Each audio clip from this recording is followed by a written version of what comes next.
Hey everybody, it's Jason Blaha with Ice Cream Fitness here, and I've got another form critique video, and this time I'm going to do a bench press critique from a novice lifter.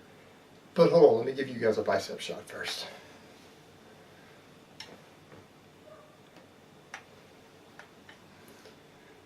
Okay, and here's the clip.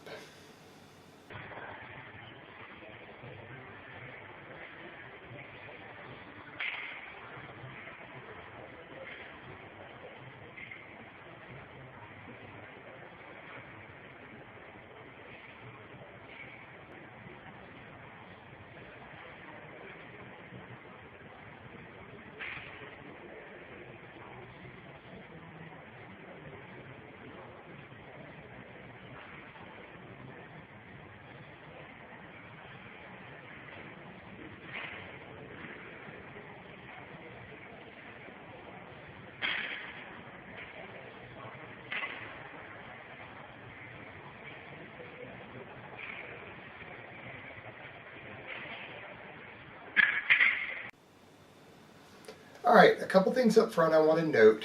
Now obviously he's a novice lifter, he's only working with 125 pounds. Now some of you are going to say, hey, he's gripping kind of narrow. Yes he is, but he is training for strength. His interest is in strength training, and because he's going to be doing a lot of heavy benching, while you get a little better pec development and you can even lift a little more weight if you grip wider than he's gripping, it's easier on the shoulders. And I personally do probably 90 to 95% of my pressing inside of the rings. So he's got his pinkies on the rings, and that's perfectly fine for his goals. And in fact, it's going to give him better shoulder health in the long term. So let's actually critique his form itself. Now, as far as his setup, I think for a novice setup, it's just fine. He doesn't have a huge arch or anything, and I can't see how he's got his feet planted in the video, but he's tight enough for a novice bench presser. Perfectly fine. So he's got his scapula together, he's set up to where he's pulled back hard on the traps, which is where he needs to be.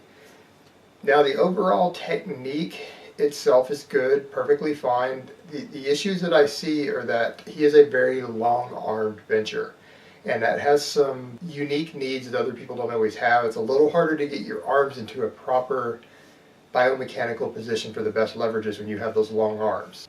And it can be difficult to get them set in a position that gives you minimal shoulder rotation to keep your rotator cuff safer.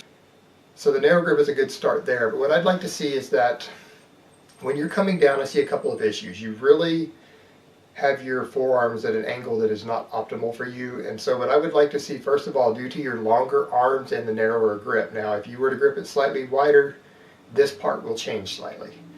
I would like to see you bring the bar another inch or two lower down your chest. I would like to see you well below the nipple line. You're already reasonably low, but because of your long arms and the narrow grip, you're going to have to come a little lower to get the best leverages to where your forearms aren't pulled back. So that's one thing I would change. And the other thing is, while I advocate elbow tuck, you're benching raw. You're not benching in a shirt. I think your elbow tuck is excessive, and I think you're losing some leverage out of the bottom due to excessive elbow tuck. You're pulled in too tight.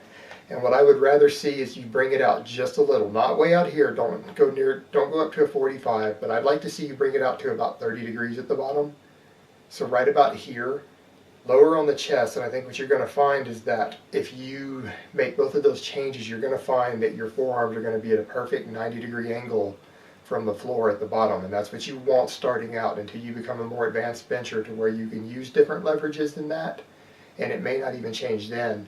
I would like to see you stick with something like that. You're going to get more power, more development, and your bench is going to come up faster if you make those adjustments, because you're going to get more power out of the bottom due to your leverages and not putting as much stress on joints and things. And it's going to give you a little less shoulder rotation. So it's not going to put as much stress on your shoulder joint. So those are the changes I would make in your technique. Alright guys, that's really all I have to say on that today. I hope it's been informative, and I will talk to you next time.